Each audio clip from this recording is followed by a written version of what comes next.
시청자 여러분 안녕하십니까? 블록체인 전문 뉴스 MBN B뉴스 시작합니다. 먼저 크립토 이슈 첫 번째 시간에는 MBN 이수연 기자와 이야기 나눠보겠습니다. 네, 어서 오세요. 네, 안녕하세요. 네, 자 디지털 자산 거래소 FTX의 파산설이 돌면서 디지털 자산 시장이 그야말로 혼란이 일고 있는데요. 이번 파산설에는 구체적으로 어떤 배경이 작용을 했나요? 네, 이 발단에는 지난주 공개된 코인데스크의 디지털 자산 보고서에서 시작이 됐습니다. 이 FTX의 자매 회사인 알라메다 리서치의 이 자금 집행 능력에 문제가 있을 수 있다는 내용이 담긴 보고서인데요. 네. 이 내용을 자세히 살펴보면 알라메다 리서치의 부채가 자산의 54%를 넘는 것으로 파악이 됐고 이 대차대조표 상당 부분이 FTX가 발행해서 거래소 이용자들에게 수수료를 할인해주는 토큰인 이 FTT로 채워져 있다고 보도했습니다. 이 FTX와 알라메다 모두 샘 뱅크먼 프리드가 세운 회사로 이 보도대로라면 FTX는 FTT 토큰을 발행하고 이를 알라메다가 사주는 방식으로 운영이 되고 있는 건데요. 이렇게 유동성이 낮은 FTT를 대부분의 자산으로 가진 알라메다가 재무적으로 취약할 수밖에 없다는 이야기가 됩니다. 이 때문에 이 FTX 거래소까지 이 부실의 위험을 떠안게 됐다는 게 이 보고서의 주요 내용입니다.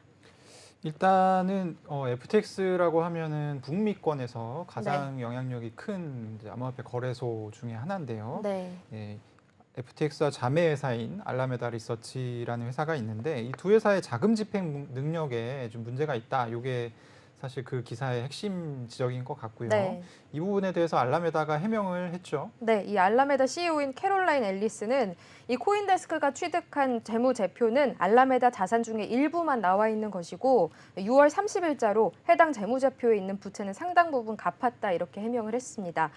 그렇지만 이 사태는 쉽사리 진정되지 않았고 현지 시간으로 6일부터 트위터상에서는 이 FTX가 파산할 수도 있다는 루머가 돌았는데요. 이후에 뱅크먼 프리드가 나서서 이 파산설에 대해서 근거 없는 루머라고 일축을 했지만 이 자우창펑 바이낸스 CEO가 현지 시간으로 7일 자신의 트위터를 통해서 우리가 가진 모든 FTT를 매각할 것이라면서 이 루나 사태에서 얻은 교훈을 바탕으로 한 리스크 관리다라고 밝히면서 이 FTX 거래소를 이용하고 있는 유저들의 자산 출금이 몰렸고 불안감이 증폭되고 있는 상황입니다.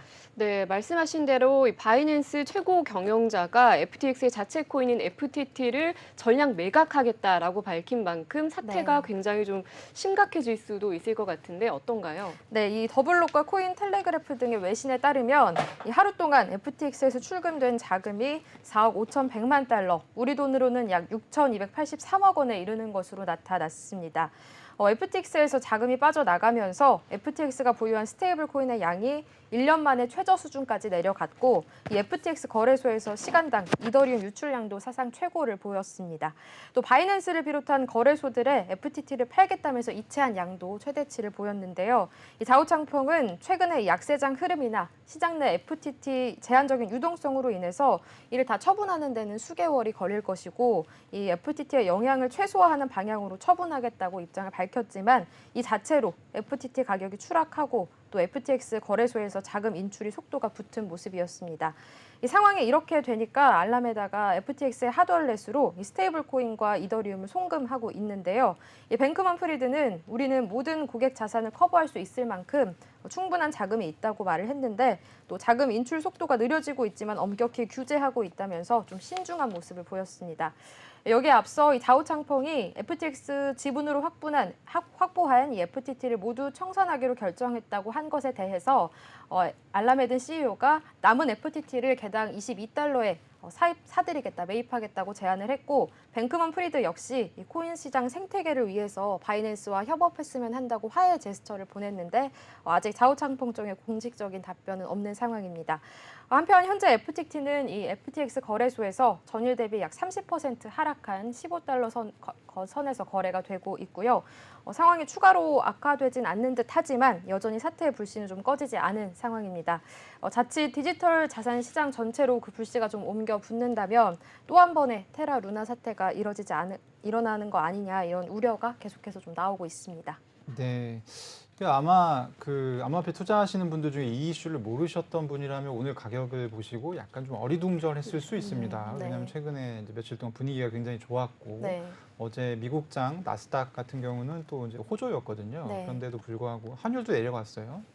그런 여러 가지 요소들이 있었는데도 지금 비트코인이 이제 네. 약간 몇 퍼센트 이상 한 3, 4% 정도 하락해서 유지 중인데 국내 거래소의 상황은 어떻습니까?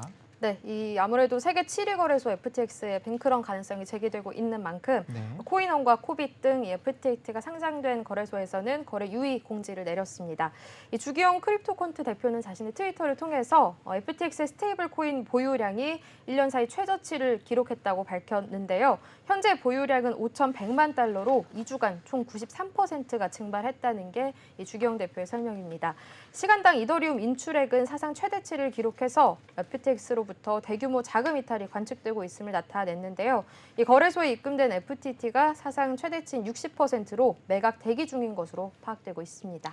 네, 이런 상황에서 FTX가 글로벌 디지털 자산 거래소 상위 1, 2위를 다투다 보니까 이 FTX의 파산설에 대해서 전문가들의 의견도 분분할 것 같거든요. 어떤 의견을 보이고 있나요? 좀 여러 가지 입장이 나오고 있는데요. 먼저 이 더블록 리서치 부대표인 레리 서믹에 따르면 FTX와 알라메다는 오프체인 상에 충분한 자산을 보유하고 있어서 파산할 가능성은 거의 제로에 가깝다 이렇게 말을 했습니다. 투자자 인출로 인해서 일시적인 유동성 문제가 생길 수는 있어도 바이낸스 FTT 매각을 장외에서 충분히 흡수할 수 있을 것이다 이렇게 좀 낙관을 하는 의견이 있었던 반면에 케빈 마치 플로팅 그룹 창업주에 따르면 바이낸스와 FTX 간의 긴장이 더 광범위한 코인 업계에 대한 의구심으로 이어질 수 있다면서 이 FTX를 둘러싼 공포, 불확실성 이런 의심들이 이틀 후에 나올 미국 소비자 물가 지수와 맞물리면 시장에 매물이 쏟아질 수도 있다 이런 우려를 표하기도 했습니다. 이 글로벌 7위 초대형 거래소발 사태인 만큼 이런 거래소 파산설이 도는 것 자체가 이렇게 오늘 비트코인 등의 디지털 자산 전체 시가총액에도 영향을 주는 게 아닌가 이런 우려는 지울 수가 없는 상황입니다. 네, 두 회사 모두 상당한 코인 생태계를 갖추고 있다 보니까 이번 사태가 또 자칫 디지털 자산 시장 전반으로 좀 악영향을 끼치지 않을까 이런 우려가 많은데요. 앞으로 들어오는 소식도 전해주시면 감사하겠습니다. 네.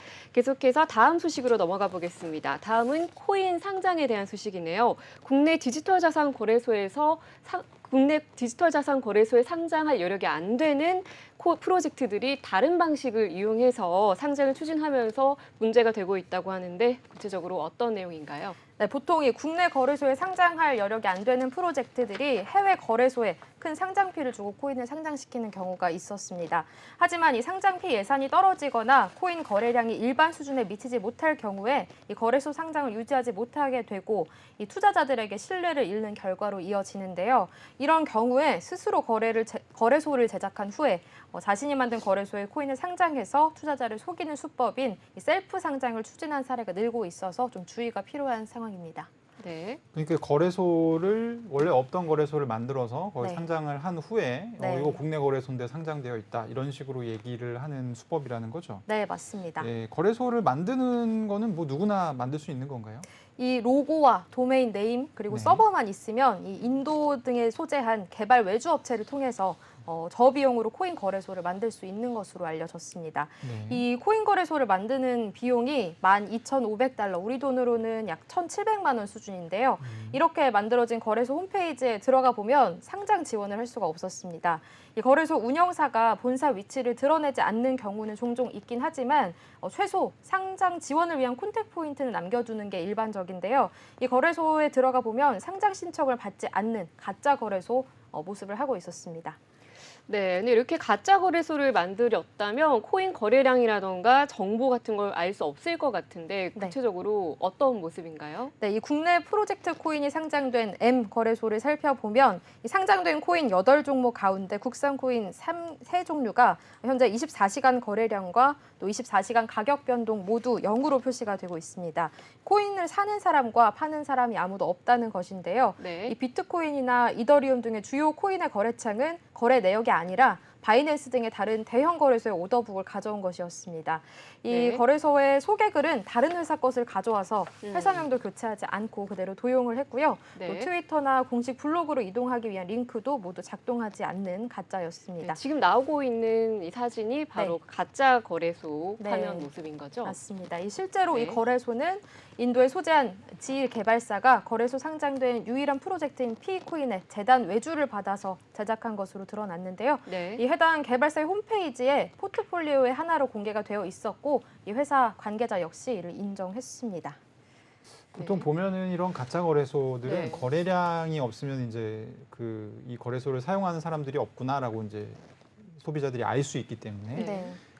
저 거래량이 자동으로 움직이는 약간 그런 프로그램이 있습니다. 그래서 일정한 주기로 거래량이 이렇게 쑥쑥쑥 약간 올라가는 네. 네, 이런 게 이제 저도 여러 가지 가짜 거래소들을 봤던 기억이 나는데 네. 이런 거래소들의 좀 궁극적인 문제점은 뭐라고 할 수 있을까요? 좀 두 가지로 볼 수가 있는데요. 네. 첫 번째는 인가를 받지 않았거나 또 트래블룰에 적용되지 않는 해외 거래소의 경우에 이른바 이 먹튀 행위가 발생을 해도 투자자가 네. 피해 보상을 받을 수 있는 방법이 없다는 게 좀 가장 큰 문제입니다. 이러한 경우에 이 재단은 어쨌든 이 거래소에 상장을 했다라는 핑계가 생기는 것이고 거래소 운영에 대한 문제는 법인이 다르기 때문에 재단의 책임을 묻기도 좀 다소 애매한 상황이 되는 건데요. 이 투자자가 직접 거래소의 분쟁을 통해서 피해 보상을 받아야 하는데 이마저도 이 거래소의 본사가 어딘지 운영하는 주체가 어딘지 알 수가 없기 때문에 굉장히 어려운 상황이 되는 겁니다. 또 두 번째로는 이 개인정보를 KYC를 위해 개인정보를 보내는 경우에 국내에서 합법적으로 운영되는 거래소는 이 암호화를 통해서 안전하게 개인정보를 보관하고 또 일정 시간이나 사용 목적이 다할 경우에 이제 안전하게 폐기하는 시스템이 ISMS 등을 통해서 마련이 되어 있는데요. 이 검증되지 않은 해외 거래소는 보통 여권 등을 통해서 개인정보를 수집을 하고 이렇게 수집된 여권 정보를 비롯한 개인정보가 해킹이나 또 다른 정보에 쓰일 수가 있고 위험성에 직접적으로 노출이 되기 때문에 굉장히 신중하게 보내야 합니다. 이렇게 KYC를 통해서 개인정보를 취합하는 게 비단 거래소뿐만 아니라 개인정보를 취급하는 이 재단의 플랫폼 경우도 있는 만큼 해외 디지털 자산 서비스를 이용하는 투자자들은 좀 각별하게 주의를 해야 되는 상황입니다.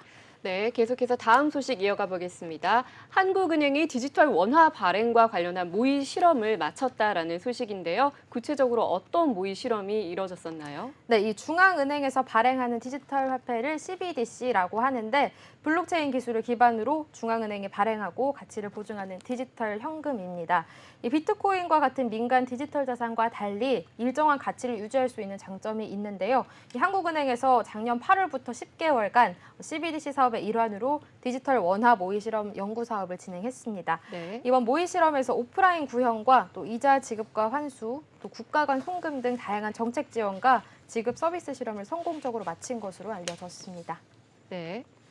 이번에 나온 이제 그 모의 실험 결과가 좀 궁금한데요. 왜냐하면 한국은행이 그동안 CBDC를 어떤 디지털 자산과 연결짓는 그런 시각들을 굉장히 좀 아주 정색을 하면서 네. 네, 그런 거 아니다 이렇게 지금 해왔거든요. 네. 근데 어떤 내용들이 좀 담겼나요?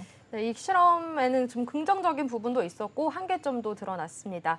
오프라인 결제와 이자 지급과 같은 기능 구현은 좀 가능했는데 결제 속도 등 성능에서는 한계를 보였는데요. 한국은행은 사업 수행 결과 우선 온라인과 독립적으로 이 오프라인 CBDC 구현 가능성을 확인했다고 밝혔습니다.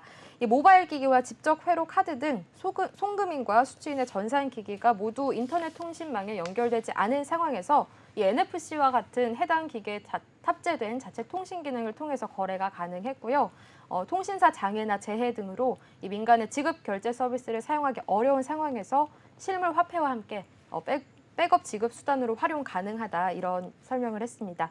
이 외에도 이 CBDC 시스템과 NFT 시스템을 통해서 디지털 원화로 NFT를 구매할 수 있는 과정도 구현했고 타 국가의 CBDC 시스템과 연계를 통해서 국가 간 송금 서비스를 구현하기 위한 프로그램도 실험하는 등 좀 긍정적인 부분이 있었고요.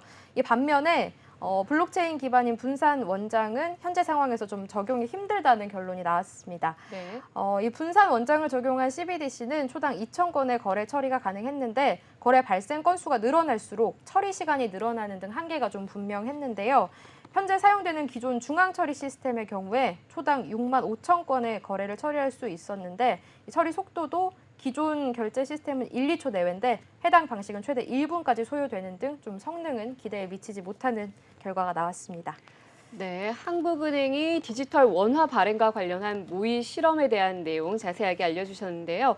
전 세계 중앙은행들도 중앙은행 디지털 화폐 도입에 속도를 내고 있잖아요. 여기에 대해서 또 한국은행의 입장은 어떤가요?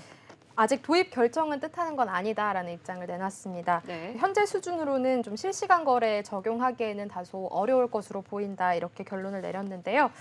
이번 연구 사업 완료 이후에도 이미 구축된 CBDC 모의 시스템의 기능과 성능을 더 면밀하게 점검하기 위해서 14개 은행과 금융결제원 등 15개 기관과 협력해서 또 추가적으로 실험을 진행하고 있습니다. 네. 이번 실험도 좀 CBDC의 기능 구현이 가능한지에 대한 실험일 뿐이고 아직까지는 도입 여부가 결정이 된 바 없다. 좀 이렇게 강조를 하고 있는 모습이었습니다. 네, 이 세계 여러 국가들의 중앙은행 디지털 화폐 도입 준비 과정에 우리나라도 그 세계적 흐름을 놓치지 않으려는 노력으로 보이네요. 네, 맞습니다. 오늘 소식 여기까지 듣겠습니다. 네, 감사합니다.